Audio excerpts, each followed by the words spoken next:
Shalom Bapak Ibu, puji Tuhan, selamat pagi. Kalau saat pagi hari ini, di minggu pagi hari ini kita masih bisa memuji, meninggikan, mengagungkan Dia. Kita percaya semua karena kasih dan kemurahan Tuhan. Bapak Ibu, sebelum kita memuji menyembah Tuhan, mari kita siapkan hati kita mau berdoa.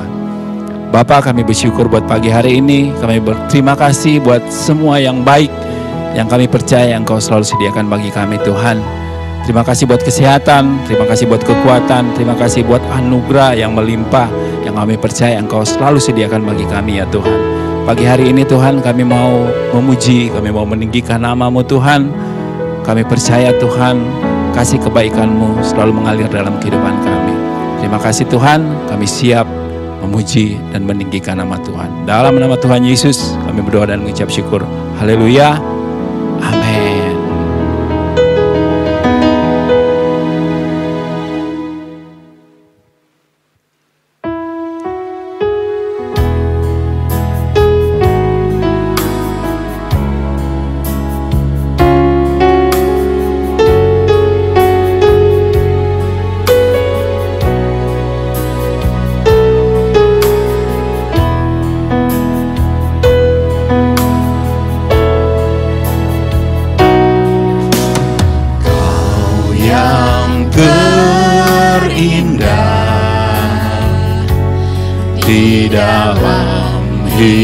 Hidup ini tiada Allah Tuhan yang seperti Engkau, besar perkasa penuh kemuliaan. Kau yang termanis di dalam hidup ini, ku cinta Kau lebih dari segalanya. Besar kasih setiamu kepadaku, ku sembah Kau ya Allahku. Ku tinggikan nama-Mu selalu, tiada lutut kan bertelut. Menyembah Yesus Tuhan Rajaku, ku sembah Kau ya Allahku.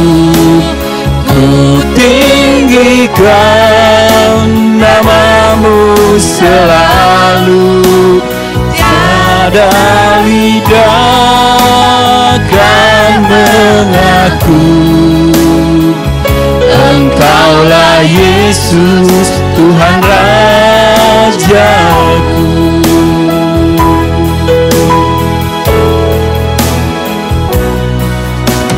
Kau yang terindah di dalam hidup ini, tiada Allah Tuhan yang seperti Engkau, besar perkasa penuh kemuliaan. Kau yang termanis di dalam hidup ini, ku cinta Kau lebih dari segalanya. Besar kasih setiamu kepadaku, ku sembah Kau ya Allahku.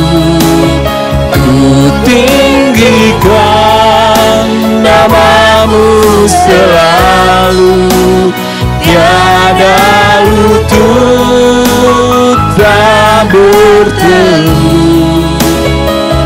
Menyembah Yesus Tuhan Raja Rajaku, ku sembah Kau, ya Allahku. Ku tinggikan namamu selalu, tiada lidah tak mengaku. Engkaulah Yesus, Tuhan Rajaku, ku sembah Kau, ya Allahku. Ku tinggikan namamu selalu, tiada lutut tak bertelut.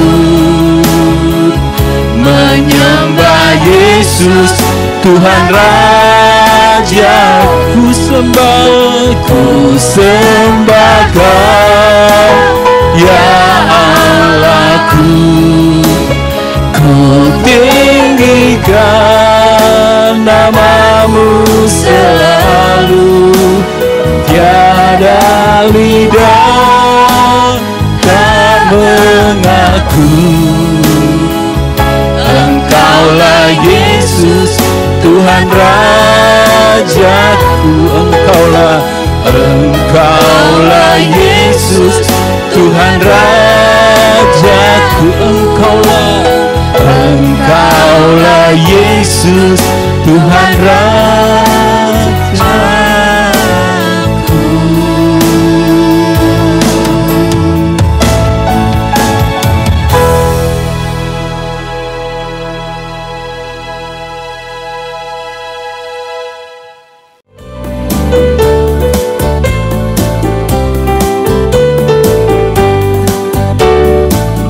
Kesukaan bagi dunia, penebus datanglah.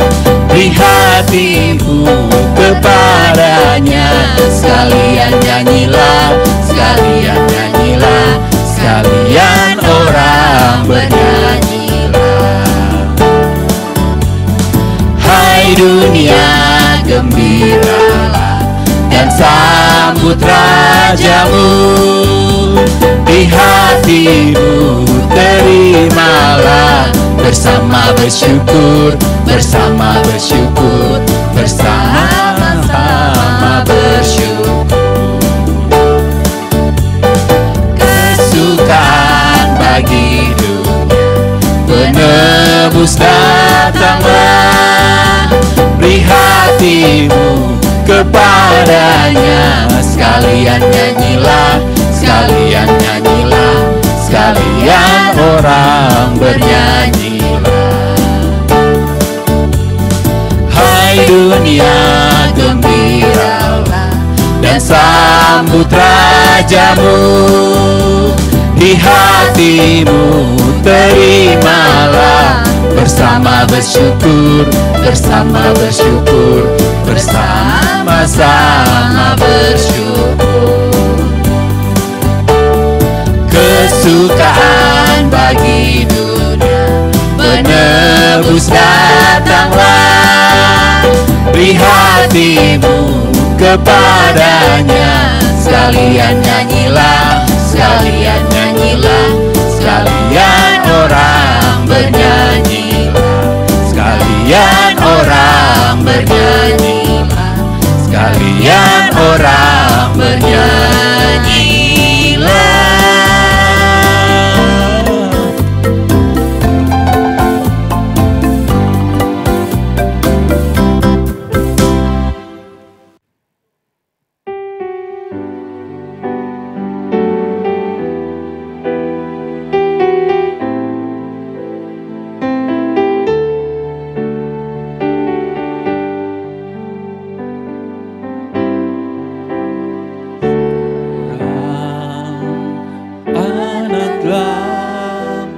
Lahir untuk kita, seorang putera diberikan, lambang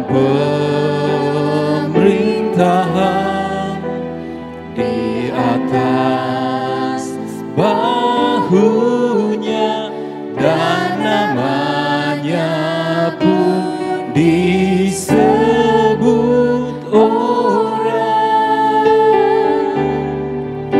Penasehat ajaib, Allah yang perkasa, Bapa yang kekal, Raja damai, sambutlah Dia, Yesus Tuhan, Juru Selamat dunia.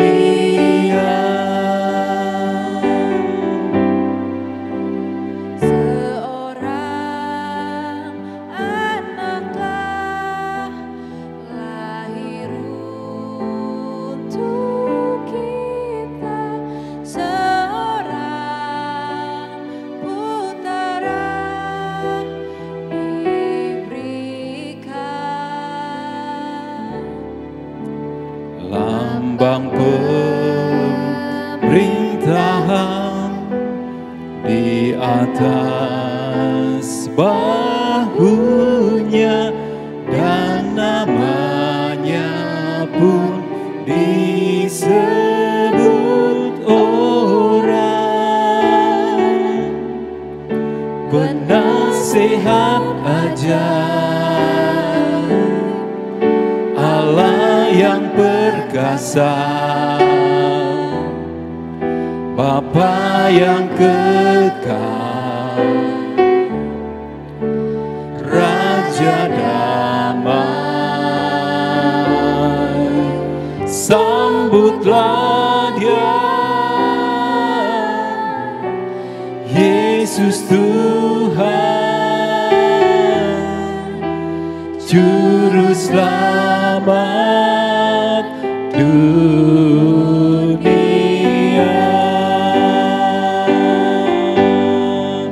Penasehat ajaib, Allah yang perkasa, Bapa yang kekal, Raja damai, sambutlah Dia, Yesus Tuhan, Juru Selamat dunia.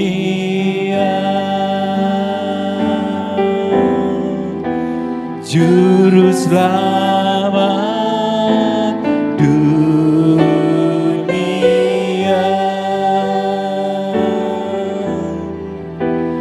Juru Selamat dunia.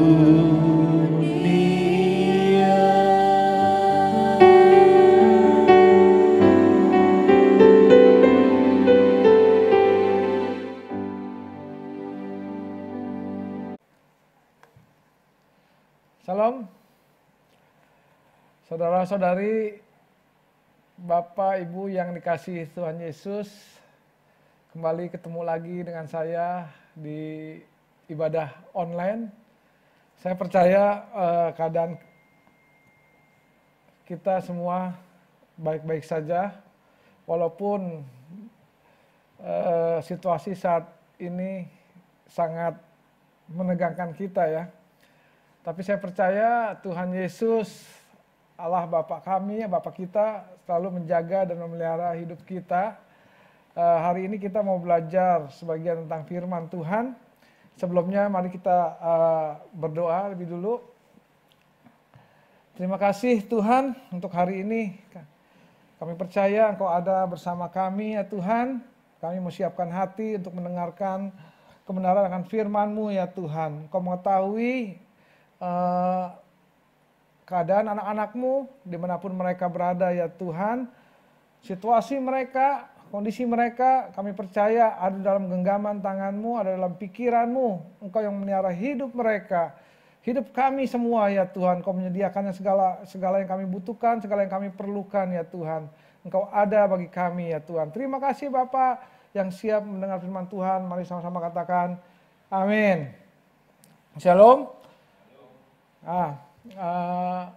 Waktu sangat cepat sekali berlalu ya. Berapa hari lagi kita akan merayakan Natal. Hari ini kita akan mendengarkan firman Tuhan.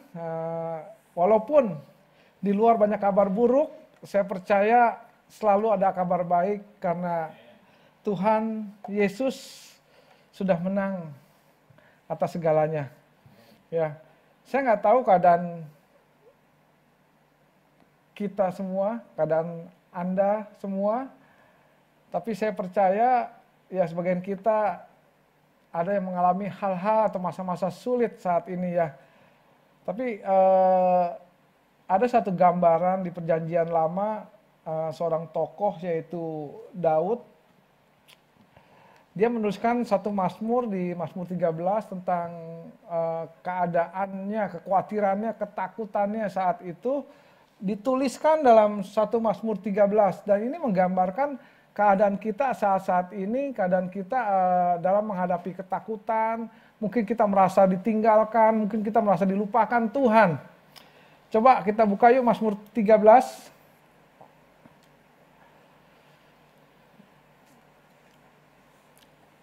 Kita bisa baca bersama-sama.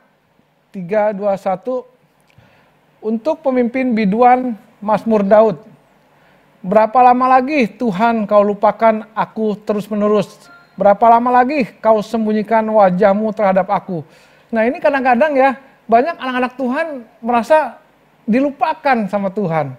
Dia kayaknya sudah berdoa mengenai keadaannya, mengenai sakit penyakitnya, mungkin pekerjaannya, mungkin usahanya, keadaan ekonominya. Tapi seolah-olah Tuhan lupa kepadanya. Tuhan nggak mau menjumpainya. Makanya dikatakan Daud seperti ini. Berapa lama lagi Tuhan kau lupakan aku terus menerus? Berapa lama lagi kau sembunyikan wajahmu terhadap aku? Seolah-olah Tuhan nggak mau menjumpai kita.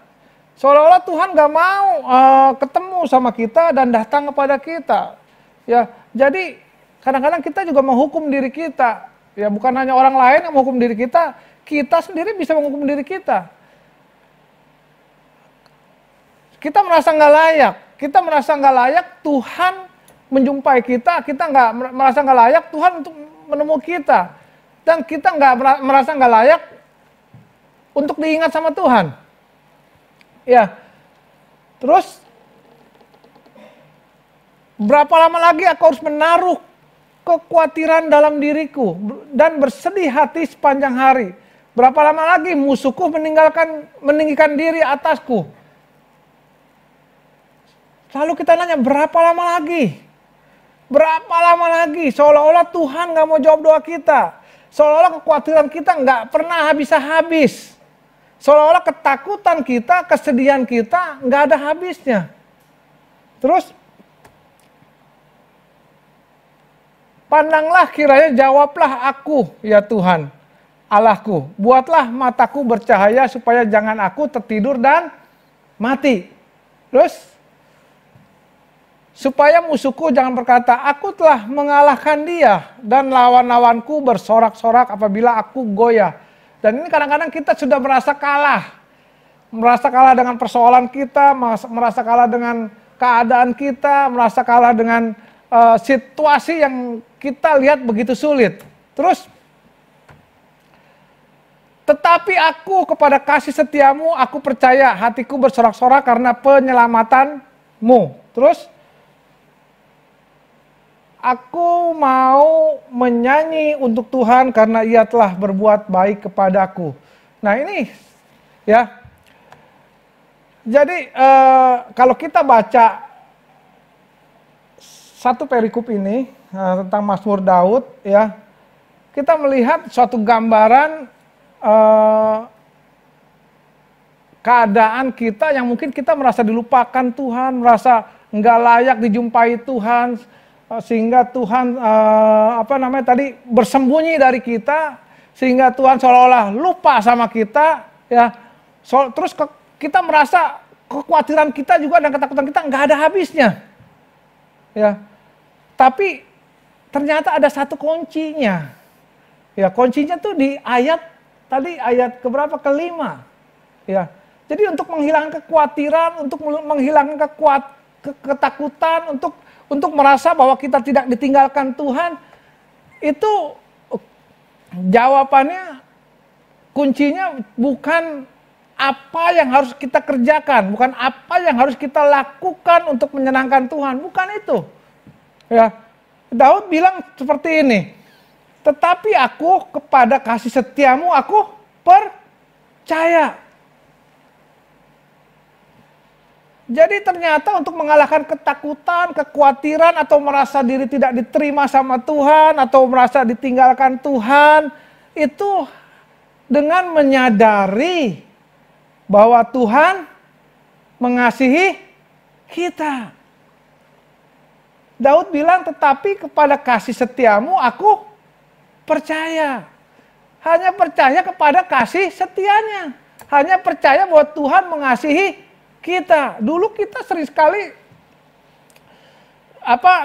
diajarkan suruh bernyanyi memuji Tuhan gitu ya, supaya apa? Supaya Tuhan makin bisa menjawab doa-doa kita, supaya Tuhan makin dekat sama kita, supaya Tuhan makin mengasihi kita. Bukan. Daud beda lagi. Daud bilangnya gini, aku mau menyanyi untuk Tuhan karena Ia telah berbuat baik kepadaku. Jadi kita bisa menyanyi untuk Tuhan karena apa? Karena Tuhan terlebih dahulu berbuat baik kepada kita.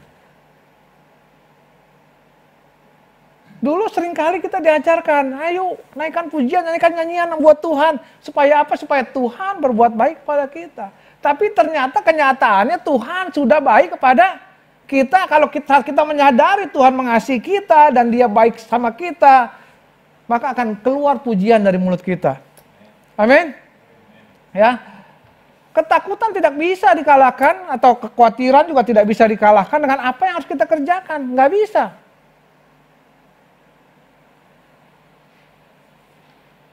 Saudara tahu, kasih Tuhan, kita hanya menyadari kasih Tuhan pada kita. Dan kasihnya itu tanpa syarat. Ya, Dia mengasihi kita apa adanya. Karena Dia mengasihi kita, Dia sayang kita, seringkali, jadi ada sesuatu yang mengharuskan Dia melakukan sesuatu untuk kita. Sebenarnya Dia nggak harus melakukan sesuatu untuk kita, tetapi Dia, coba kita kalau baca ke beberapa ayat firman Tuhan yang sering muncul, aku harus kayak seperti, aku harus ke Samaria gitu, aku harus lewat ke Samaria, aku harus melintas Samaria untuk menjumpai siapa? Orang yang dikasihinya. Aku harus mati di kayu salib. Seringkali seperti itu. Ya. Ada kata-kata yang Dia bilang, aku harus. Karena apa? Karena Dia mengasihi kita. Ada sesuatu yang mengharuskan Dia lakukan untuk kita. Karena Dia mengasihi kita. Nah. Bilang amin dong. Nah. Yang bilang amin udah percaya. Ya. Jadi saya mau menggambarkan ada satu kisah, satu tokoh. Tokoh ini dari kecil, dari lahir itu sudah merasa nggak layak. Udah merasa tertolak. Udah merasa jadi orang berdosa, jadi orang beraib, ya.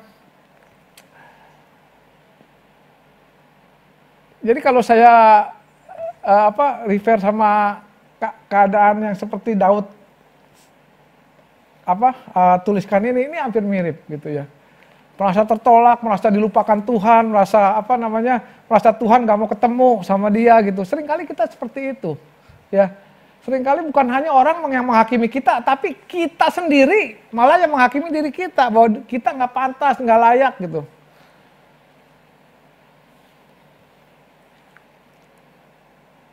Yuk, saya mau bawa saudara belajar dari kisah Lukas 19. seorang tokoh yang lahir mungkin dari kecil sudah diberi label beraib, bercacat, tidak layak untuk bertemu Tuhan. Ya.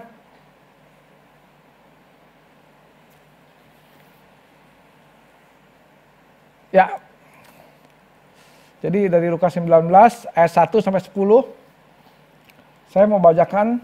Kita baca sama-sama aja ya. 3, 2, 1. Yesus masuk ke kota Yeriko dan berjalan terus melintasi kota itu. Ingat ya, kota Yeriko ya. Di situ ada seorang bernama Zakheus, kepala pemungut cukai, dan ia seorang yang kaya. Jadi Zakheus ini bukan cuma pemungut cukai. Pemungut cukai itu di zaman dahulu dikatakan orang berdosa, orang beraib, betul nggak? Orang yang dibenci sama, yang ditolak sama orang-orang sekaumnya, sebangsanya, ya. Tapi dia bukan pemungut cukai, bukan cuma hanya pemungut cukai, tetapi kepala pemungut cukai. Jadi kalau dulu kita suka nonton film, suka ada banditnya, ya ini bukan bandit biasa, ada raja bandit, betul nggak? Nah, Zakheus ini raja pemungut cukai, jadi kepala pemungut cukai, kepala banditnya. Jadi saudara bisa bayangkan, bukan cuma orang berdosa yang biasa-biasa, tetapi benar-benar orang berdosa. Tetapi dia orang yang kaya. Kalau Alkitab bilang dia orang kaya, ya pasti kayanya kita nggak tahu kaya apa tuh. Banyak duit pokoknya, ya. Nah, ia berusaha, ingat, ia berusaha. Dikatakan berusaha untuk melihat orang apakah Yesus itu. Tetapi ia tidak berhasil karena orang banyak. Sebab badannya dia nggak berhasil. Dengan usahanya dia nggak berhasil. Dengan usaha sendiri dia nggak berhasil melihat Yesus karena badannya pendek. Selain badannya pendek, juga ada orang banyak. Zaman dulu orang nggak mau, orang-orang yang merasa dirinya suci, yang sempurna, melihat orang berdosa, orang beraib, nggak mau dekat-dekat. Mereka kalau ketemu orang yang udah dilabelin beraib, najis gitu, ketemu ke toel juga ikut jadi najis juga. Betul nggak? Ya, makanya sebelum orang banyak itu datang duluan, di ayat 4 coba deh. Nah, maka berlarilah ia mendahului orang banyak itu. Jadi sebelum orang itu kumpul mau ngeliat Yesus, Zakheus lari lebih dulu. Supaya jangan kehalangin orang banyak, kalau enggak dia nggak boleh. Nggak bisa lewat. Jadi maka berlarilah ia mendahului orang banyak itu lalu memanjat pohon ara. Dia memanjat pohon ara. Ya, untuk melihat Yesus yang akan lewat di situ. Ketika Yesus sampai ke tempat itu, ia melihat ke atas dan berkata, Zakheus, segeralah turun, sebab hari ini aku menumpang di rumahmu. Lalu Zakheus segera turun dan menerima Yesus dengan sukacita. Ya, tadi dikatakan ia mau berjumpa dengan Yesus, tapi ia nggak berhasil. Nggak berhasil. Ya dia pikir, mungkin Yesus bisa nggak lihat dia.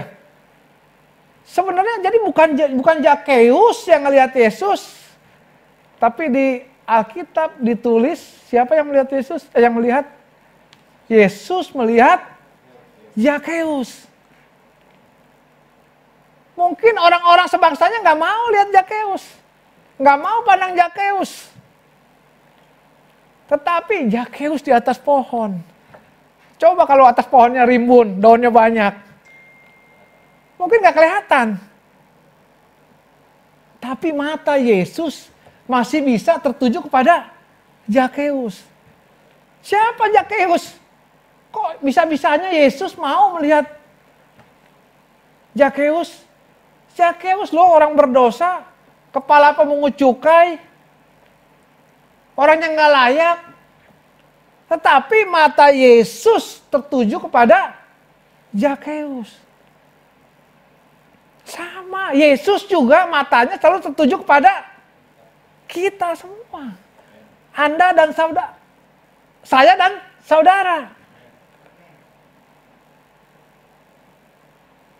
Makanya ada Mazmur Daud juga bilang, dialah penjaga Israel, tidak pernah tertidur, tidak pernah terlelap. Matanya selalu tertuju pada kita. Makanya dia bilang, segeralah turun, Zakeus, segeralah turun. Sebab hari ini aku harus menumpang di rumahmu. Lalu Zakeus segera turun dan menerima Yesus dengan sukacita. Jadi kita lihat, ya, sebenarnya bukan Zakeus yang datang kepada Yesus, kepada Tuhan. Tetapi Yesus sendiri yang datang kepada Zakeus. Yesus sendiri datang kepada saya dan saudara. Dia datang dalam hati saya dan saudara. Dia datang mendapatkan saya dan saudara. Dia datang menyembuhkan saya dan saudara. Dia datang menyediakan apa yang saya dan saudara butuhkan. Amin. Yesus tahu kebutuhan Zakeus apa. Zakeus butuh penerimaan, butuh pengakuan.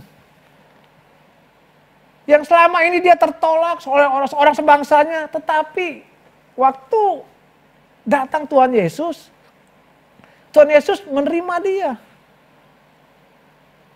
Tanpa terlebih dahulu menyuruh dia untuk bertobat. Enggak. Zakeus turun, aku datang, aku akan menumpang di rumahmu. Enggak ada bilang, Zakeus, bertobatlah, maka aku akan datang ke rumahmu, akan nginep di rumahmu. Enggak ada begitu. Ya. Mungkin di antara kita nih ya oke lah gitu ya. Ya. Tapi juga ada mungkin beberapa di antara kita atau saudara yang merasa apa ya? Kehilangan pengakuan gitu. Ya.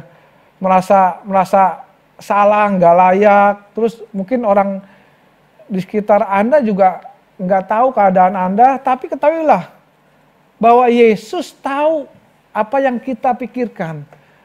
Yesus tahu apa yang kita pergumulkan. Yesus tahu dan peduli apa yang kita perlukan. Makanya dia datang kepada kita sama seperti dia datang kepada Zakeus. Kita melihat ya, Zakeus itu dari lahir atau dari kecil, Zakeus sudah dipandang beraib. Ya. Dipandang sebagai orang berdosa, bukan karena semata-mata dia orang sebagai pemungut cukai, bukan. Ya, pemungut cukai juga sebenarnya itu orang berdosa dibilangnya. Tapi sebenarnya sebelum dia jadi pemungut cukai, waktu dia lahir dan mulai bertumbuh, terus kelihatan badannya, tubuhnya agak mulai kelihatan pertumbuhannya, kok Zakeus nggak tinggi ya? Orang-orang yang lain kok tinggi? Kok dia nggak tinggi-tinggi? Dia pendek, dia cebol. Nah ini dia udah mulai orang tuh udah mulai menolak dia gitu. Dari kecil ngelihat pertumbuhannya beda, orang udah mulai melihat dia, udah mulai wah ini orang beraib. Ini orang bernoda, ini orang cacat. Jadi gambaran tentang Zakeus yang pendek tapi kaya, dan sangat kaya, karena ia kepala pemungut cukai. Tapi dia adalah seorang dianggap rendah. Punya duit tapi tertolak. Ya. Ini dulu saya pernah sampaikan sama seperti Naaman yang banyak duit tapi tertolak juga. Naaman orang terpandang tapi sakit kusta. Ini sama seperti Zakheus. Naaman sakit kusta juga, orang yang najis gitu. Ya. Nah, Zakheus itu seperti itu gitu. Jadi dari kecil atau mungkin kalau dari lahir sih belum ketahuan kali ya. Mungkin waktu dia bertumbuh, pertumbuhannya agak nggak wajar, pendek, yang lain udah tinggi semua teman-temannya atau saudara-saudaranya tinggi, dia pendek, cebol, udah mulai tertolak. Dianggap orang berdosa, orang beraib, dianggap rendah, ya. Bahkan waktu Yesus bilang Zakheus, aku akan bermalam di rumahmu. Banyak orang-orang Farisi, orang ahli Taurat yang merasa komplain, nggak suka gitu. Padahal waktu Yesus ke Yeriko itu banyak sekali imam-imam juga di situ. Kenapa Yesus nggak mau nginep di rumah imam, di rumah orang yang merasa dirinya benar, tapi malah mau nginapnya di rumah orang berdosa, orang yang nggak layak. Coba dah, Imamat 21 ayat 17-20. Kenapa? Jadi sebenarnya sebelum dia jadi pemungut cukai pun, Zakheus tuh udah jadi orang berdosa. Dianggap jadi orang berdosa sama orang sebangsanya. Ya, kita baca sama-sama ya. 3, 2, 1. Katakanlah kepada Harun begini. Setiap orang di antara keturunanmu, turun-temurun yang bercacat badannya, janganlah datang mendekat untuk mempersembahkan santapan Allahnya. Saudara kira-kira punya cacat gak badannya? Hah? Ada cacat. Tapi kadang-kadang kita gak kelihatan kan? Tertutup cacat kita, tapi Zakheus cacatnya kelihatan. Terus, karena setiap orang yang bercacat badannya tidak boleh datang mendekat. Datang mendekat nggak boleh loh. Orang buta, orang timpang, orang yang bercacat mukanya, orang yang terlalu panjang anggotanya, terus 19. Orang yang patah kakinya atau tangannya, orang yang berbongkol atau yang kerdil badannya, atau yang bular matanya, orang yang berkedal atau berkurap, atau yang titik-titik, ya. Jadi ada satu kerdil badannya, nggak boleh datang mendekat, bahkan datang ke rumah Tuhan nggak boleh. Bagaimana mau ketemu Tuhan? Kalau ikutin agamawi, ikutin peraturan agama, Zakheus nggak boleh datang ke rumah Tuhan. Jangankan datang ke rumah Tuhan, masuk ke rumah Tuhan pun tidak boleh. Mendekat ke rumah Tuhan pun tidak boleh. Dikatakan mendekat pun nggak boleh. Coba saudara bayangin, kalau orang dari kecil ada acara keagamaan, mungkin pesta di rumah Tuhan gitu ya. Mungkin Zakheus punya saudara, mungkin adik, mungkin kakak, mungkin sepupu, yang lain diajak. Dia nggak diajak. Coba gimana? Mungkin IP dulu waktu mau pergi, mama papa mau pergi ngajaknya Koko Joshua, Koko Kaleb. Wah, IP nggak usah diajak. Setiap kali ada pesta seperti itu, sakit nggak? Sakit sekali. Jadi Zakheus tuh sakitnya bukan sakit di luaran aja, di dalam pun batinnya juga sakit. Bahkan seperti yang Daud bilang, berapa lama lagi gitu? Berapa lama lagi Tuhan melupakan aku? Berapa lama lagi Tuhan kau sembunyikan wajahmu terhadap aku, dia bilang. Karena dia nggak boleh datang ke rumah Tuhan, nggak boleh mendekat ke rumah Tuhan. Mungkin gara-gara tertolak itu dia jadi pemungut cukai. Orang berdosa yang jadi kita kalau ikutin agamawi atau peraturan hukum Taurat itu seperti itu gitu. Ujung-ujungnya menghakimi orang. Ya. Ujung-ujungnya menghakimi orang. Jadi Zakeus itu juga dipandang orang beraib berdosa dari kecil jadinya.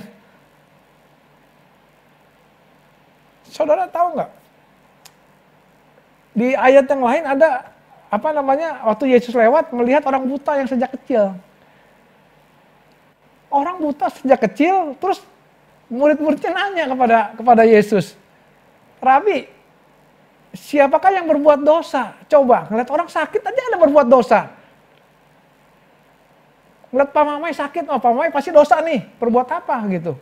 Ini orang baru lahir,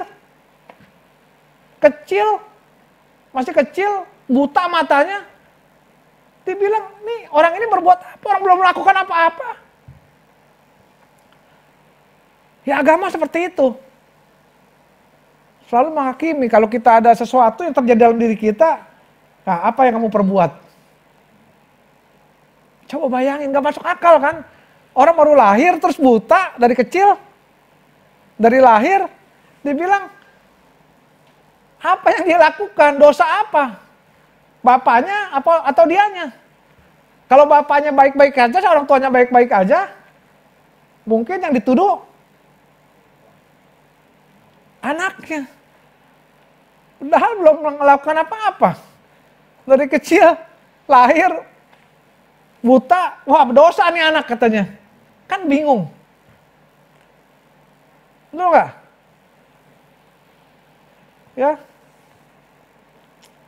Sampai Yesus mau bermalam ke rumah Zakeus pun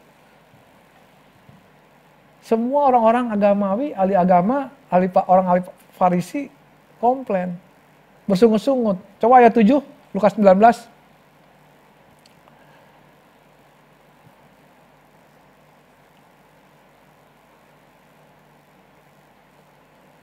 Tetapi semua orang yang melihat hal itu bersungut-sungut katanya, ia menumpang di rumah orang berdosa.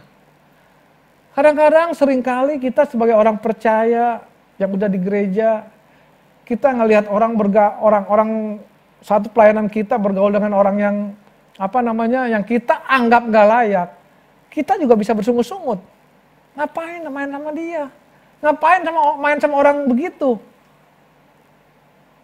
Harusnya ya kita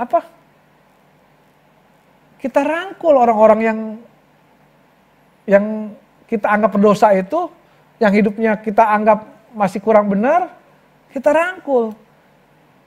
Amin. Ya bukan kita menghakimi.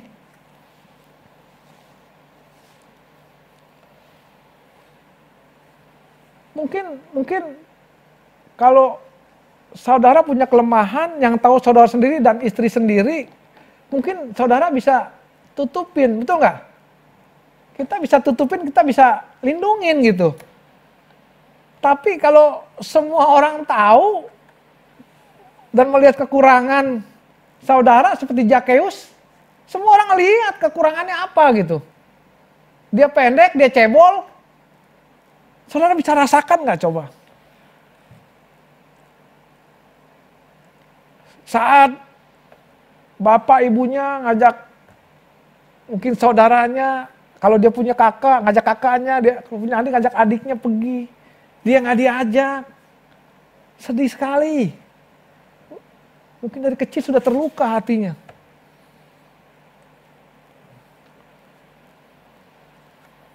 Tapi orang seperti Zakeus tuh nggak punya pilihan. Karena dia lahir,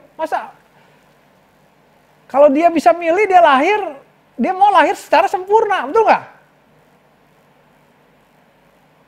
Pak Mamai kalau bisa milih lahir seperti Andi Lau mungkin bisa, maunya lahir seperti kayak Andi Lau gitu kan tampangnya. Tapi kan nggak bisa milih. Ya.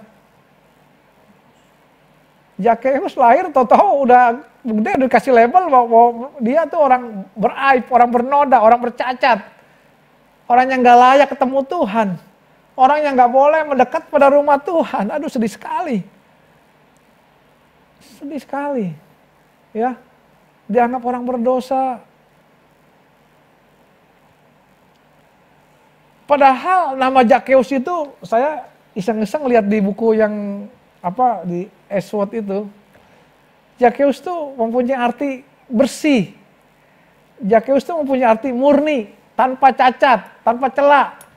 Tapi tubuhnya aib. Saya percaya orang tuanya pun mempunyai harapan bahwa anaknya ini nanti menjadi orang yang baik. Orang yang suci, orang yang bersih. Tetapi kenyataannya ya seperti ini, dia terlahir cacat. Kalau menurut hukum Taurat, orang ini nggak boleh datang ke rumah Tuhan, nggak boleh mendekat ke rumah Tuhan, dan dianggap beraib dan tertolak oleh kaum sebangsanya. Jadi Zakheus itu disebut orang berdosa bukan karena dia jadi kepala pemungut cukai, bukan. Ya. Tapi karena badannya pendek, baru dia jadi kepala pemungut cukai. Mungkin dia juga tadinya nggak langsung jadi kepala pemungut cukai, betul nggak? Jadi pemungut cukai dulu kecil-kecilan, lama-lama baru jadi kepala pemungut cukai, betul nggak? Ya, jadi dia nggak punya pilihan. Sama seperti kita, mungkin kita juga nggak punya pilihan terlahir seperti ini. Kita, kok kenapa saya seperti ini? Apakah Tuhan bisa terima saya?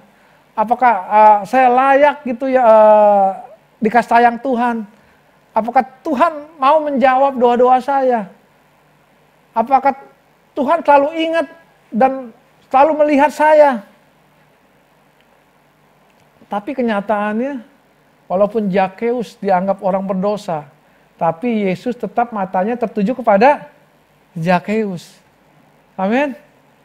Dan tadi saya saya minta saudara waktu di ayat pertama, Yesus masuk ke kota apa?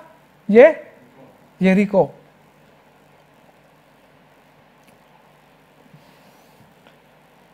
Yosua 6 ayat 26.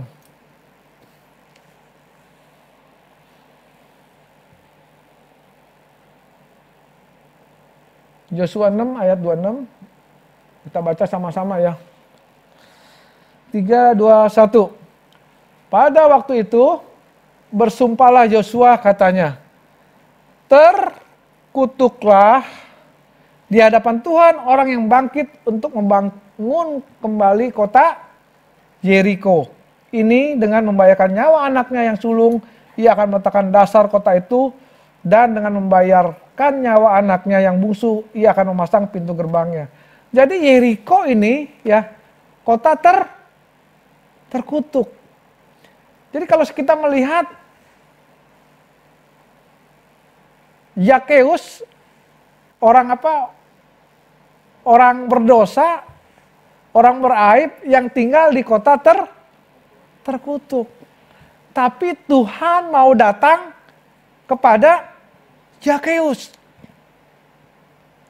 Amin. Udah beraib, tinggalnya di kota terkutuk. Tapi Tuhan Yesus juga mau datang kepada Zakheus. Banyak orang baik di kota Yeriko. Banyak imam.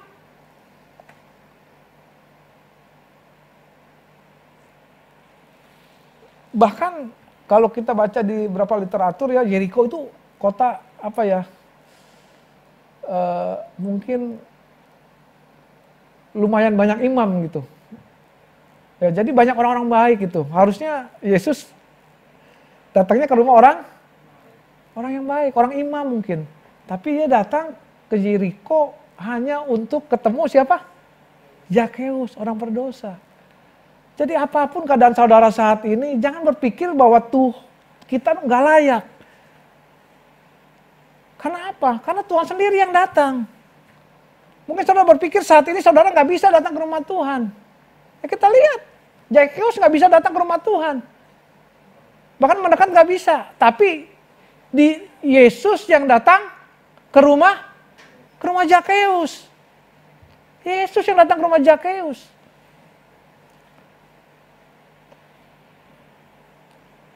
Ya, Zakheus orang terkutuk, orang berdosa, orang beraib, dan dia juga tinggal di kota terkutuk, tetapi Yesus datang kepadanya. Jadi nggak ada kutuk apapun yang menghalangi Yesus untuk datang kepada Zakheus. Nggak ada kutuk apapun yang menghalangi Yesus untuk datang kepada saya dan saudara. Nggak ada. Mungkin kita berpikir orang tahu kita berdosa dan tidak layak seperti Zakheus. Tapi kita percaya, kita bisa melihat cerita ini. Ya, kutuk apapun nggak bisa menghalangi Tuhan Yesus untuk datang kepada kita. Amin. Mungkin kita sekarang merasa, wah kita sembunyi, kita takut ketemu Tuhan. Atau kitanya mau ketemu Tuhan kok Tuhan nggak mau ketemu kita. Kita lihat. Zakheus nggak bisa ke rumah Tuhan. Tuhan yang datang ke rumah Zakheus. Nggak ada yang bisa menghalangi Tuhan Yesus untuk datang pada kita. Amin.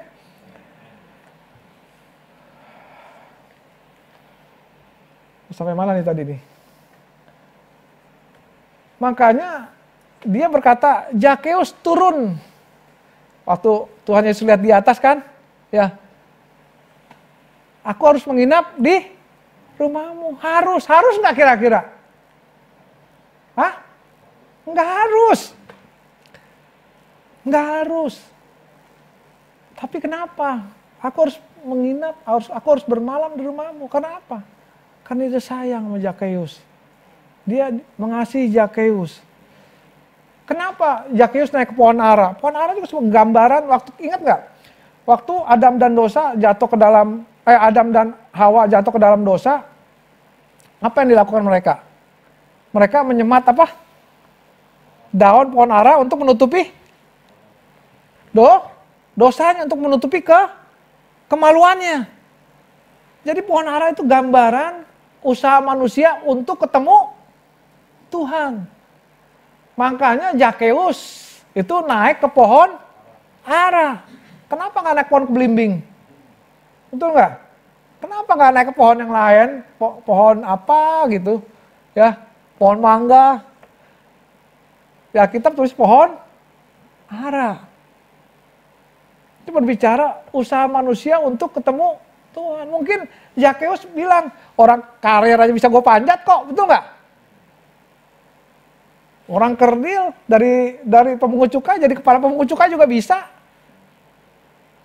Orang-orang tolak saya, orang-orang nggak terima saya, orang sebangsa saya nggak terima saya, tapi saya bisa cari duit kok. Bisa sukses. Tapi ternyata kesuksesan, maksudnya kesuksesan duniawi, nggak bisa memuaskan Zakheus. Makanya dia mau melihat Yesus. Masih mau ketemu Yesus.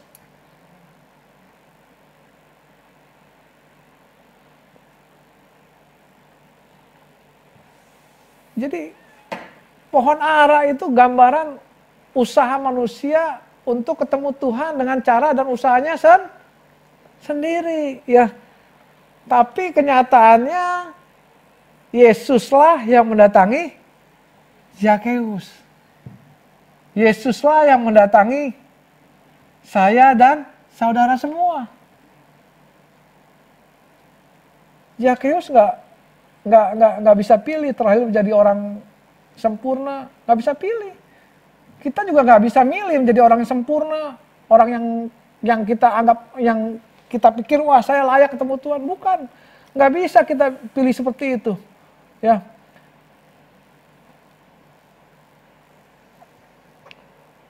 Mungkin Zakheus berpikir ya tentang Yesus yang dapat menerima dia. Mungkin dia juga berpikir bahwa Yesus nggak mungkin melihat dia yang adalah orang berdosa. Kita sering seperti itu nggak? Wah, nggak mungkin lah Tuhan mau ketemu kita, masih banyak dosa yang kita lakukan. Kadang-kadang kita menghakimi diri kita sendiri loh.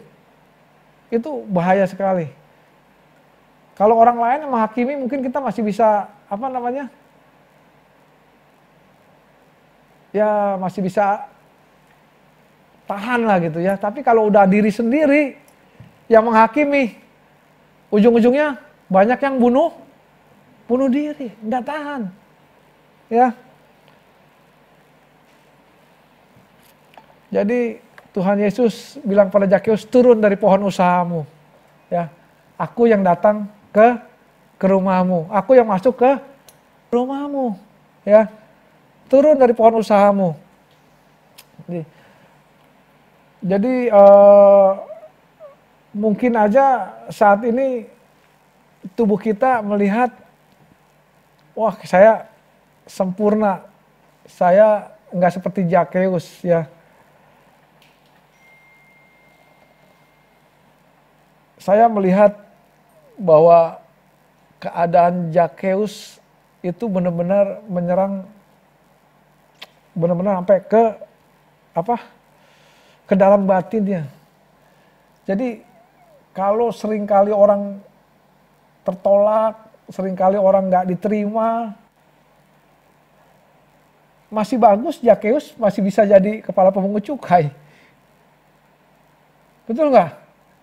Seringkali kan kita sering menghakimi, Zakeus itu pemungut cukai gitu, orang berdosa. Tapi tahu nggak kenapa dia jadi pemungut cukai? Mungkin ya karena banyaknya penghakiman, terus banyaknya penolakan. Dia jadi tambah jadi orang berdosa lebih lagi. Ya. Oke. Kita lihat apa yang terjadi setelah Tuhan Yesus terima Zakeus. Ayat Lukas 19 ayat 8.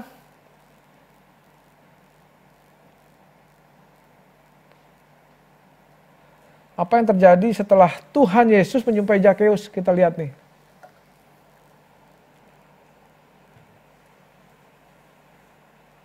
Tetapi Zakeus berdiri dan berkata kepada Tuhan, Tuhan, setengah dari milikku akan kuberikan kepada orang miskin, dan sekiranya ada sesuatu yang kuperas dari seseorang akan kukembalikan berapa? 4 kali lipat. Saudara tahu nggak? Tuhan Yesus nggak suruh dia bertobat, tapi Tuhan Yesus langsung terima Zakeus. Apa yang terjadi setelah Tuhan Yesus menerima Zakeus?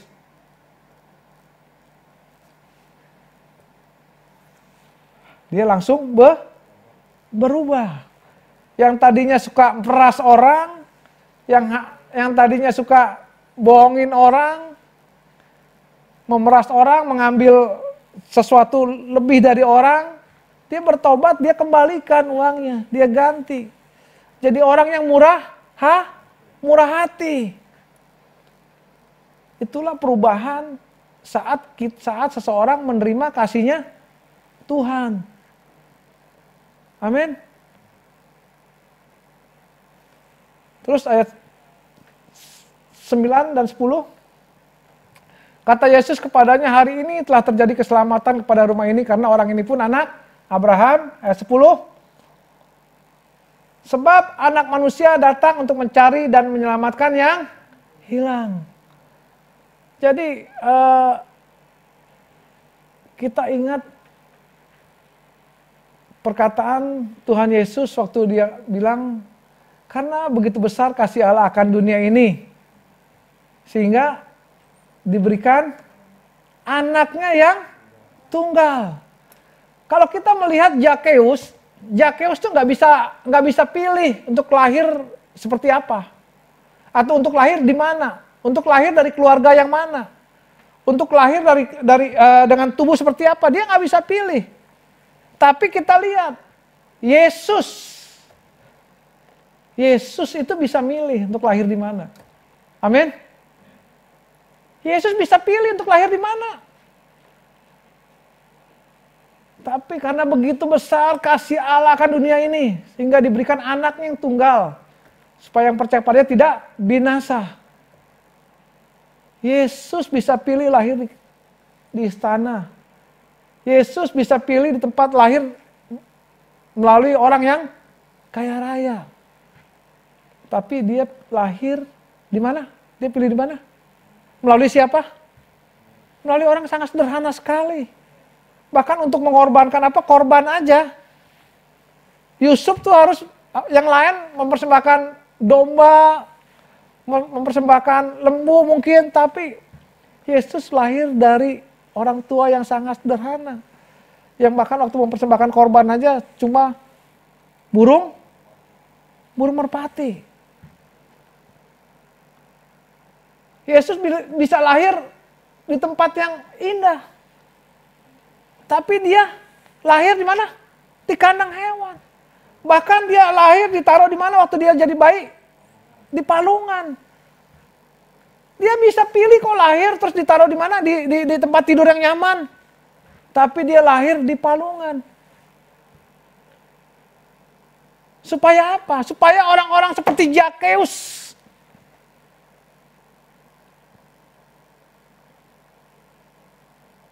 bisa datang kepada Tuhan. Amin. Orang-orang seperti yang merasa enggak diterima, bisa merasa keterima. Dia lahir. Kalau kita bilang Tuhan adalah gembalaku. Amin. Dan kita adalah domba-dombanya. Kalau domba biasanya makan dari mana? Tempat makannya? Palungan. Yesus suatu bayi diletakkan di mana? Palungan. Itu gambaran bahwa Yesus terlahir apa? Menyediakan segala yang diperlukan oleh domba-dombanya. Oleh kita semua. Makanya itu gambaran itu dia tidur di palungan, dibaringkan di palungan. Tempat makan dan minum domba kita semua. Tuhan tahu apa yang dibutuhkan Zakeus. Yesus tahu apa yang dibutuhkan kita. Amin. Mungkin saat ini kita nggak layak. Kita takut ketemu Tuhan. Kita merasa ditinggalkan Tuhan. Tapi ketahuilah saudaraku, Natal ini Tuhan lahir. Dia yang harusnya bisa lahir di tempat yang indah, di tempat yang nyaman, tapi dia pilih lahir di kandang hewan dan tidur di palungan. Kenapa? Itu adalah gambaran bahwa dia menyediakan segala yang kita perlukan, kita butuhkan. Mungkin saat ini saudara merasa saudara nggak layak datang ke gereja, nggak layak datang ke rumah Tuhan. Tapi ketahuilah, dia datang ke dalam hatimu. Dia datang menjamahmu, dia datang menyembuhkanmu, dia datang menyediakan segala yang engkau butuhkan. Amin. Jadi saya panggil pemusik.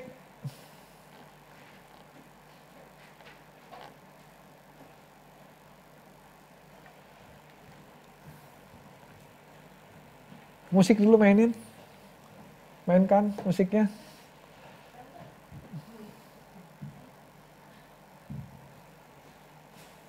Tadi dibilang, firman Tuhan katakan, karena begitu besar kasih Allah akan dunia ini, karena begitu besar kasih Allah akan kita. Kenapa? Saudara bisa tahu nggak kenapa dia mengasihi kita? Sehingga dia rela lahir dan mati di kayu salib.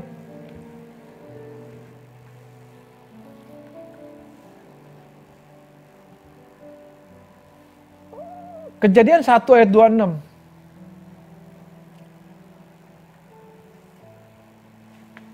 Kejadian 1 ayat 26. Berfirman Allah, baiklah kita menjadikan manusia menurut gambar dan rupa kita. Berfirmanlah Allah, baiklah kita menjadikan manusia menurut gambar dan rupa kita. Kenapa? Tuhan begitu sayang sama kita. Kenapa Tuhan begitu sayang sama Zakheus? Karena waktu Tuhan menciptakan kita, menciptakan manusia, di dalam diri kita ada gambar dan rupa Allah. Makanya dia nggak mau kita binasa. Dia sayang sama kita. Saat dia melihat saya, dan saat dia melihat Anda, ada gambar dirinya di dalam diri saya dan Anda. Amin. Makanya dia sayang sama kita, karena ada gambaran dirinya dalam kita. Ada gambaran dirinya di dalam Anda semua. Dia nggak akan membiarkan Anda sendiri. Makanya dia rela. Dia dari surga, dia turun ke dunia. Lahir, yang mungkin dia bisa pilih lahir di tempat yang enak. Tapi dia pilih lahir di tempat yang tidak nyaman.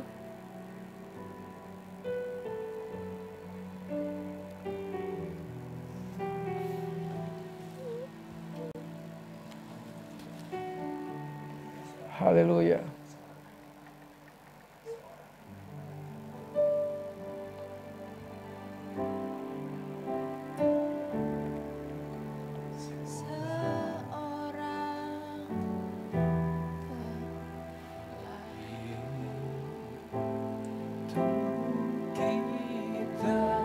Seorang putera diberikan,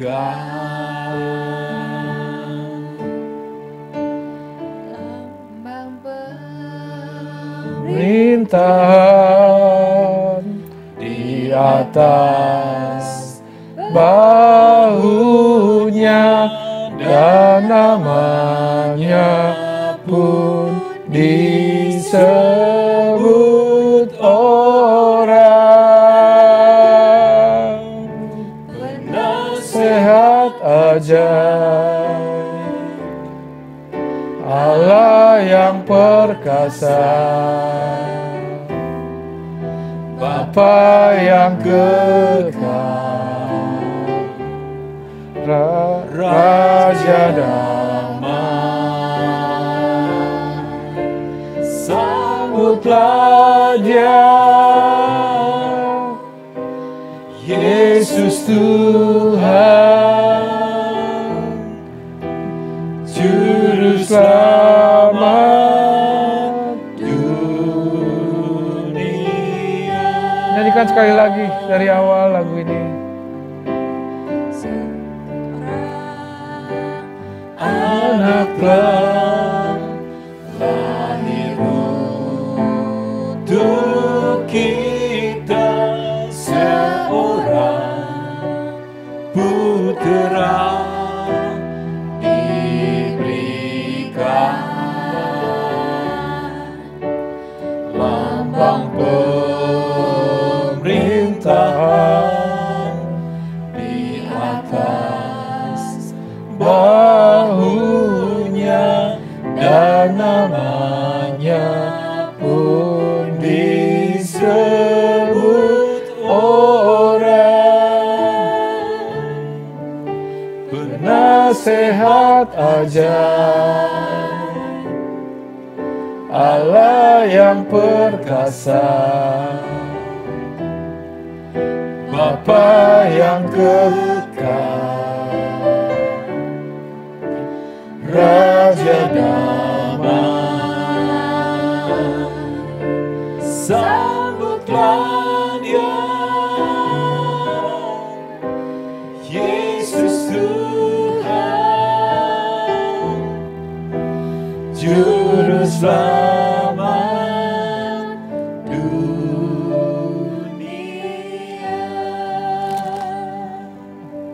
Biar keyboard menyanyikan lagu ini.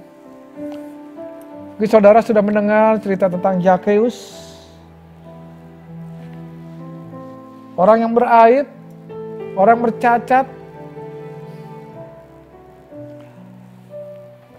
dan tidak layak untuk ketemu Tuhan. Dan mungkin juga dia berpikir, jangankan untuk ketemu Tuhan, dia berpikir mungkin untuk melihat pun Tuhan gak mau lihat dia, Yesus gak mau lihat dia.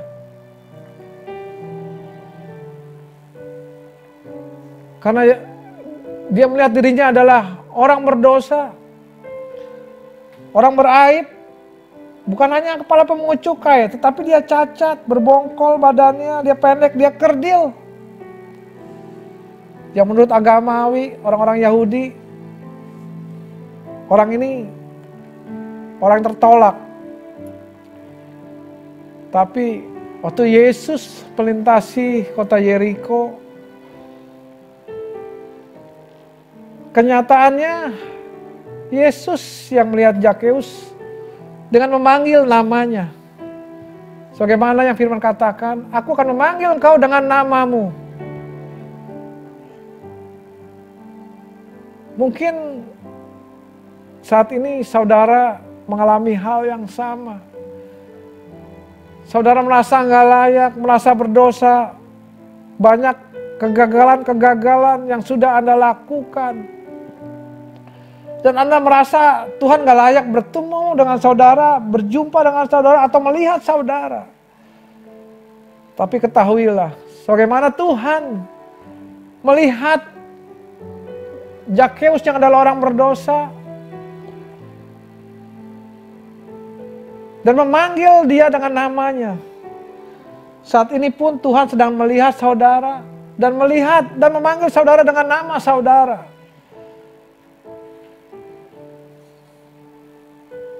Saat itu Zakeus nggak bisa datang ke rumah Tuhan dan tidak boleh datang ke rumah Tuhan. Bahkan bukan hanya datang, mendekat pun tidak boleh. Tapi saudara lihat, bukan Zakeus yang datang ke rumah Tuhan.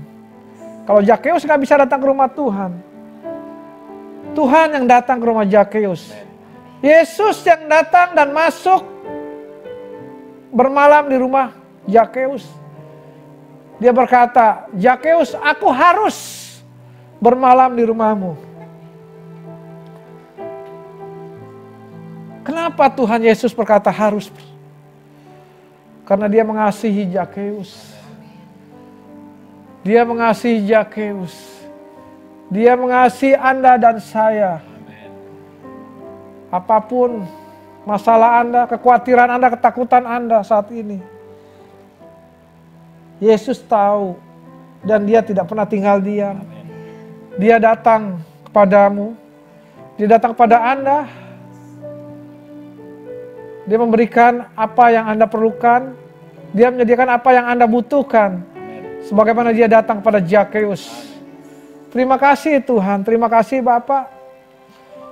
Aku selesai berbicara, Tuhan, Kau materaikan firman-Mu ini buat anak-anak-Mu, agar menjadi berkat dan kekuatan, agar firman-Mu ini menjadi kabar baik buat kami semua. Terima kasih Bapak, terima kasih. Terima kasih. Kalau kami melihat Zakeus tidak bisa memilih untuk lahir di mana, untuk lahir di tempat mana atau di orang tua yang mana. Tapi aku percaya Tuhan Kau bisa memilih untuk lahir di mana saja, di tempat yang lebih bagus, tempat yang lebih indah. Tapi Engkau memilih untuk lahir di dalam kehidupan kami Tuhan. Di dalam kehidupan kami yang mungkin banyak mengalami kerusakan, banyak mengalami kegagalan, tapi Engkau mau lahir melalui hidup kami Tuhan. Dan kami percaya bahwa Natal bukanlah satu momen di bulan Desember saja Tuhan, atau di tanggal 25 Desember saja.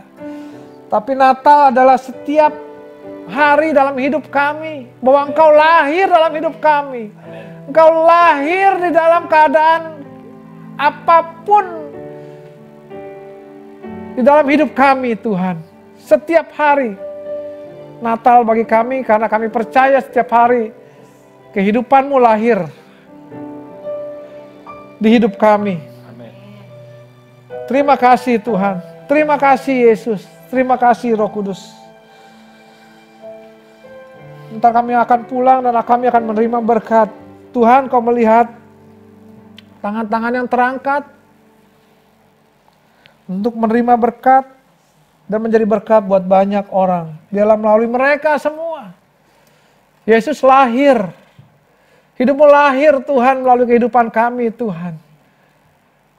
Terima kasih Tuhan. Terima kasih. Engkau memberkati mereka Tuhan. Kau sudah memberitakan berkat-Mu atas mereka Tuhan.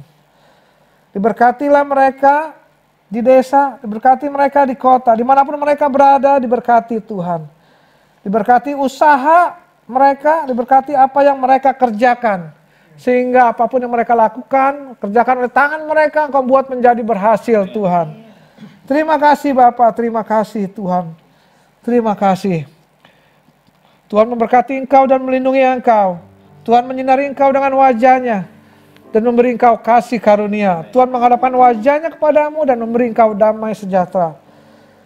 Kekasih-kekasih Tuhan, terimalah berkat yang berlimpah dari Allah Bapa melalui anaknya Yesus Kristus, juga persekutuan yang manis dengan Roh Kudus. Mulai saat ini sampai Tuhan kita menjemput kita di awan-awan yang permai, bahkan sampai selama-lamanya. Yang percaya menerima berkat, mari sama-sama katakan amin. Beri kemuliaan buat Tuhan. Selamat hari Minggu, selamat Natal saudara-saudara. Tuhan Yesus memberkati. Terima kasih.